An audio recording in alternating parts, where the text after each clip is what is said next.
Assalamualaikum warahmatullahi wabarakatuh. Salam rahayu, salam damai, salam sejahtera, salam persaudaraan untuk seluruh umat manusia sedunia. Bertemu kembali dengan kami Basis di channel Cahaya Hati, channel yang mengungkap dan menjelaskan tentang penjelasan ilmu ajaran agama, ilmu ajaran rohani, ilmu ajaran ketuhanan, yaitu ilmu ajaran kehidupan dari Sang Maha Hidup. Saudara-saudaraku yang budiman, dimanapun Anda berada, khususnya saudara-saudara kami yang berada di Nusantara. Pada kesempatan kali ini, di bulan yang penuh berkah ini, di bulan suci Ramadan tahun ini, setelah kita sahur ya, atau yang sedang bersantap sahur, menjelang sholat subuh, mari kita isi dengan kajian semoga menjadi ilmu yang bermanfaat. Baik saudara-saudaraku yang budiman, marilah kita coba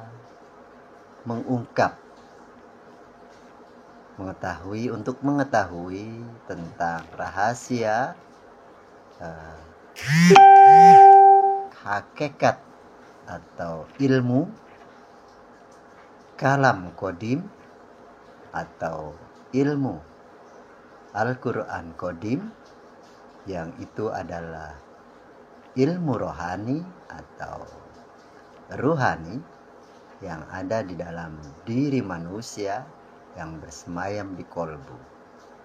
Dan ilmu kodim, Al-Quran kodim, di dunia itu mewujud menjadi mushaf Al-Quran, dan ruhani wujud pada jasmani.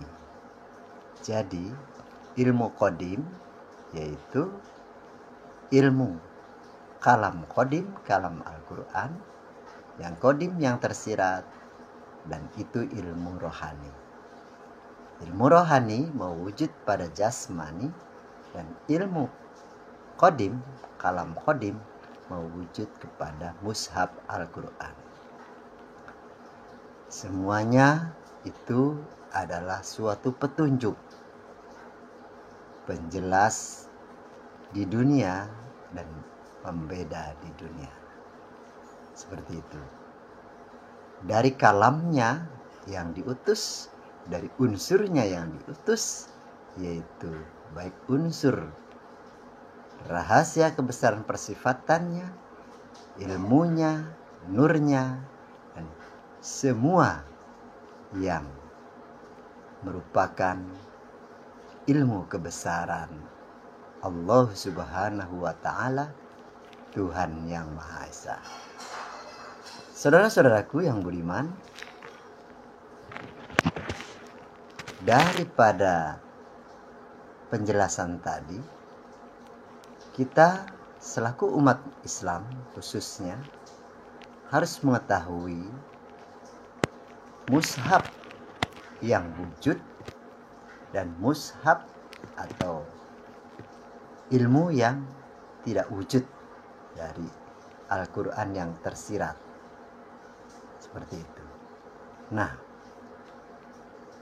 kesempatan kali kami coba untuk masuk ke dalam ilmu yang kodim. Ilmu yang kodim ini adalah ilmu rohani, unsur rohani, ilmu Tuhan, ilmu Allah Subhanahu wa Ta'ala yang rahasia, yang kodim. Artinya kodim rahasia, terdahulu, seperti itu. Maka kita yang manusia harus paham, harus cerdas untuk mengetahui hakikat daripada ilmu yang qadim, Quran yang qadim, maka kita harus mencari ilmu yang qadim dan juga ilmu rohani. Sebab semuanya itu ada di dalam diri manusia, yaitu di rohani manusia. Jadi itulah ilmu qadim, Al-Quran qadim adalah unsur rohani dari Sang Maha Rohani. Seperti itu. Maka kita harus mencari guru rohani yang wujud di dunia. Yang dibalik guru rohani yang wujud di dunia atau guru rohani yang zahir itu ada ilmu yang qadim. Nah, guru rohani yang zahir di dunia ini adalah di setiap zamannya hanya seorang. Dia adalah di zaman ini sebagai al-ulama warasatul anbiya. Itu ulama yang diwarisi ilmu para nabi-nabi terdahulu, ilmu yang satu. Dia di Al-Quran disebut waliya mursida. Dan dialah ulil amri minkum, yaitu seorang pemimpin di setiap zamannya untuk seluruh umat manusia sedunia. Nah, ulil amri minkum itu adalah pemimpin di setiap zaman, di zaman ini untuk seluruh umat manusia sedunia. Itu. Sebab Al-Quran, ati Allah wa atiur rasul wa ulil amri minkum. Ati Allah, taatlah pada Allah, Allah yang maha rahasia, wa atiur rasul, utusan Allah yang datangnya dari sisi Allah, wa ulil amri minkum adalah utusan Tuhan yang di dunia yang satu. Esa di maha, esa di utusannya, esa di utusan yang mewujud di dunia. Dialah Tuhan yang zahir sifatnya, Tuhan yang wujud di dunia sifatnya. Jadi Esa di dunia adalah kekasihnya, utusannya, khalifahnya, si pembawa risalah ajaran agama samawi. Dialah di zaman ini ulil amri minkum, al ulama warasatul anbiya, waliya mursida. Karena mengapa kami sebutkan utusan di zaman ini? Karena ini adalah abad ke-15 di mana Nabi Muhammad telah menyampaikan Islam tidak lebih dari kurun 14 abad akan rusak, maka akan diperbaiki selanjutnya di abad selanjutnya. Nah, abad ini adalah abad ke-15. Jadi abad yang memperbaiki tentang ajaran yang rusak, artinya terputus karena tidak memakai wasilah. Apa itu wasilah? Yaitu tali penghubung ya, yang ujungnya ada pada Allah Subhanahu wa taala, yang satu lagi ada pada kekasihnya di dunia, yaitu utusannya di setiap zamannya. Hal ini adalah sistem kerasulan dan sistem beragama, sistem ketuhanan. Baik saudara-saudaraku di seluruh Nusantara, kembali kepada pemahaman ilmu qadim, ilmu Al-Quran qadim, ya, ilmu Al-Quran yang tersirat, yaitu ilmu rohani. Tadi sudah saya sebutkan tentang untuk mencari ilmu tersebut, ilmu yang satu tersebut, ilmu rohani, harus bertemu dengan guru rohani. Guru rohani yang zahir di dunia, seperti itu. Nah, itu adalah suatu tatanan, suatu dasar, suatu pakem di setiap zamannya. Maka sekarang ini kita wajib hukumnya untuk mencari guru rohani yang zahir, guru rohani yang satu di dunia ini untuk seluruh umat manusia sedunia. Dasarnya tetap kita memakai ajaran agama.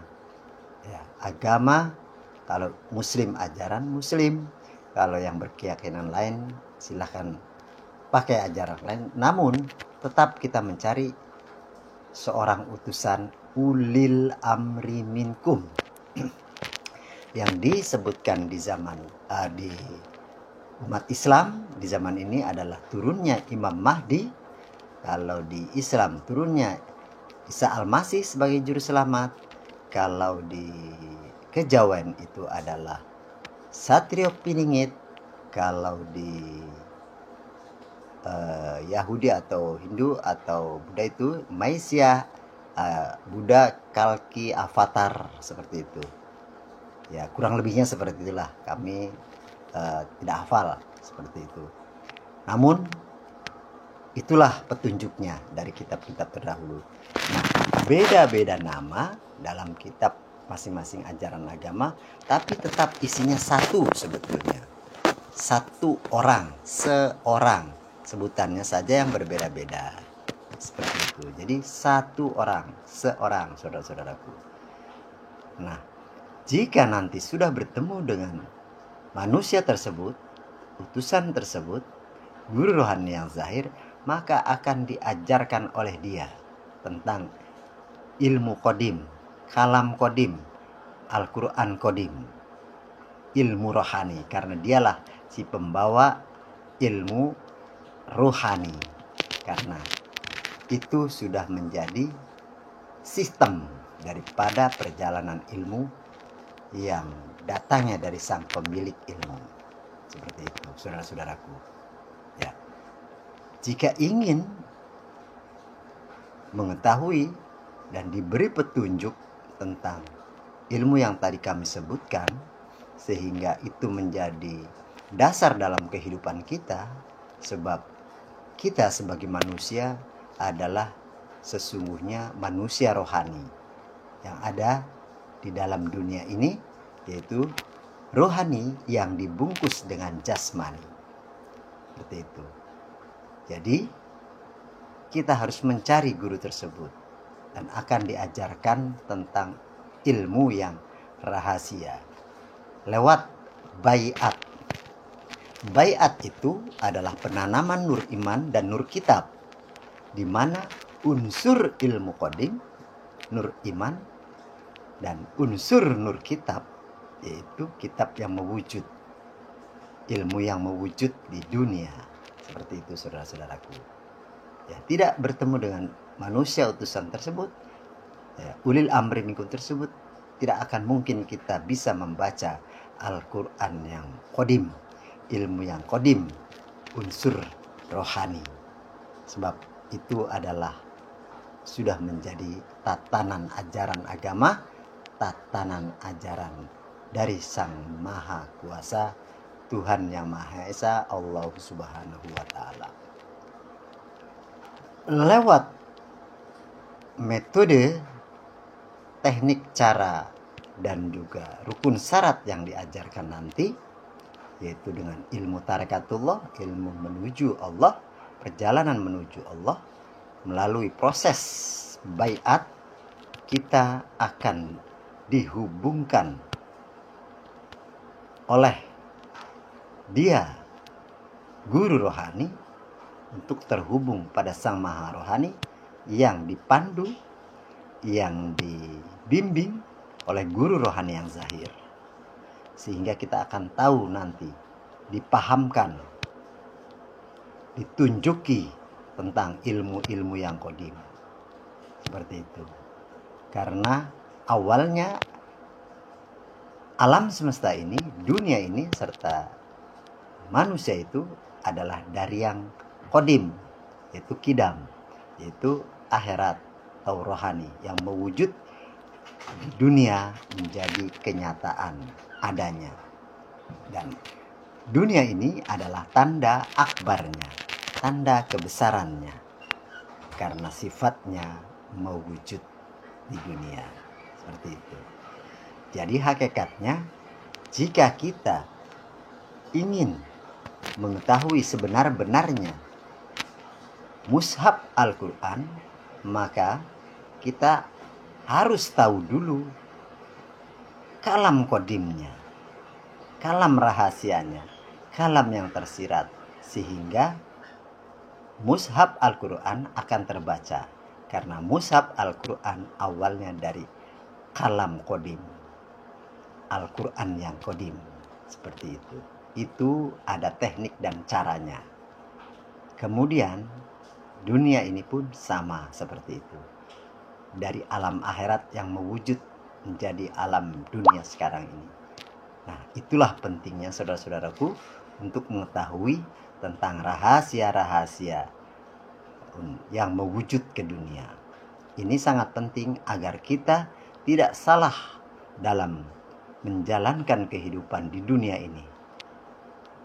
Praktek kehidupan di dunia ini agar selaras, agar serasi, agar linear, karena alam akhirat dan alam dunia adalah alam multiverse, alam linear, alam sejajar.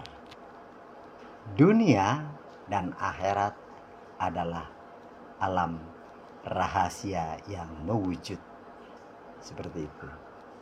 Jadi kita dalam berkehidupan di dunia ini tidak angan-angan, tidak seolah-olah, dan tidak seakan-akan, tapi kita kenyataan hidup dari Sang Maha Hidup, yaitu unsur rohani yang mewujud ke jasmani, unsur akhirat yang mewujud ke dunia, seperti itu. Maka perlunya mencari ilmu yang kodim. Ilmu yang kodim adalah ilmu rohani.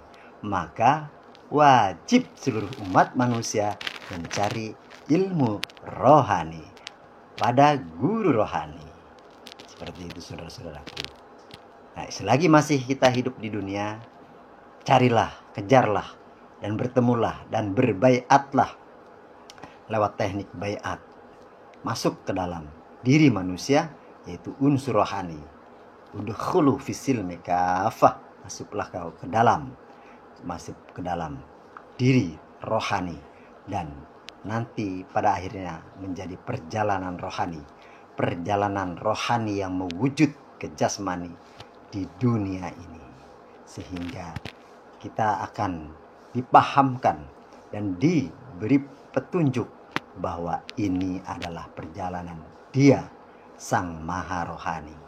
Kita hanya sebagai alat, sebagai wadah untuk menjadi tanda akbarnya di dunia. Jika kita tidak bisa belajar ilmu rohani dan bertemu dengan guru rohani, kita tidak akan mampu membaca kitab mushaf Al-Quran. Kita tidak akan mampu membaca rahasia kebesaran persifatan Tuhan yang wujud di dunia, alam semesta ini. Dan kita akan ingkar kepada pemilik dan pencipta alam semesta ini, Tuhan yang Maha Esa, Allah Subhanahu wa Ta'ala. Inilah pentingnya kita mengetahui ilmu rohani, ya, lewat guru rohani. Seperti itu. Di kitab suci Al-Quran sudah dijelaskan bahwa di surat At-Taubah ayat 128 itu menerangkan, ya, telah datang seorang utusan di zaman ini dari kaumnya sendiri. Dan di surat Al-Kahfi ayat 17 diterangkan seperti itu, ya, dia adalah waliyam mursida, sebagai petunjuk, sebagai wasilah atau sebagai petunjuk jalan, ya. Dan di surat Al-Maidah ayat 35 dialah sebagai petunjuk jalan, sebagai wasilah di dunia ini untuk menuju kepada Allah Subhanahu wa Ta'ala. Nah, maka untuk menuju Allah, untuk menuju Tuhan, itu harus memakai wasilah, channel, tali penghubung, yaitu utusannya yang di dunia. Utusan yang di dunia adalah wakil dia di dunia untuk bisa kembali kepada dia. Seperti itu. Sehingga nanti jika kita belajar ilmu kodim, Al-Quran kodim, kita akan mampu dimampukan, dipahamkan dengan mushaf yang wujud, Al-Quran yang wujud di dunia, sehingga kita akan dipahamkan dengan arti yang tersirat alif lam mim, seperti itu.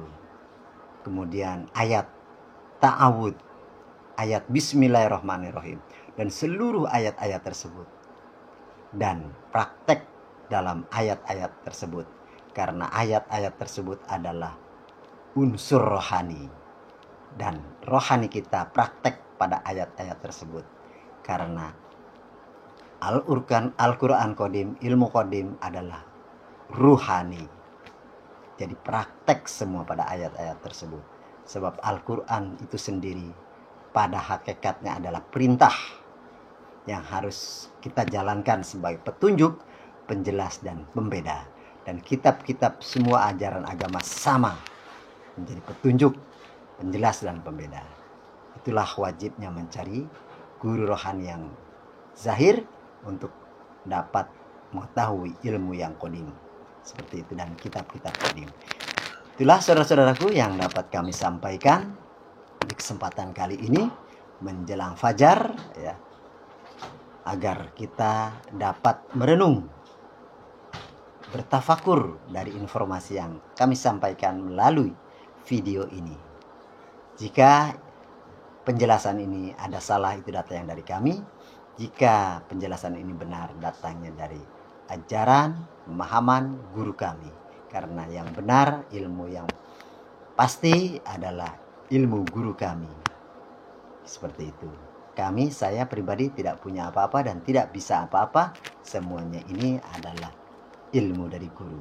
Namun informasi ini datangnya dari guru kami, maka kami sampaikan saja. Seperti itu. Tiada bukan, tiada lain, karena ini adalah yang harus kami sampaikan pada seluruh umat manusia sedunia. Carilah ulil amri minkum di zaman ini, untuk seluruh umat manusia sedunia, agar kita paham, tahu akan maksud dan arti hakikat daripada kitab-kitab mushaf, kitab suci Al-Quran, kitab suci agama yang mewujud di dunia, sehingga kita tidak salah penafsiran, kita tidak salah mengartikan, karena kita masuk di dalam hakikat yang tersirat di dalam kitab-kitab suci Al-Quran. Demikian yang dapat kami sampaikan, kurang lebihnya kami mohon maaf. Salam rahayu, salam damai, salam persaudaraan untuk seluruh umat manusia sedunia. Kami akhiri, billahi taufiq wal hidayah, waridho wal inayah. Ini tentang Sekolah Tinggi Ilmu Ketuhanan, Majelis Dzikir Tarekat Naqsabandiyah Khalidiyah Nusantara. Ilmu ajaran agama, ilmu ajaran rohani untuk menjadi tatanan kehidupan manusia di dunia dan alam semesta beserta isinya, agar damai dan cinta kasih selalu. Wassalamualaikum warahmatullahi wabarakatuh. Salam damai selalu.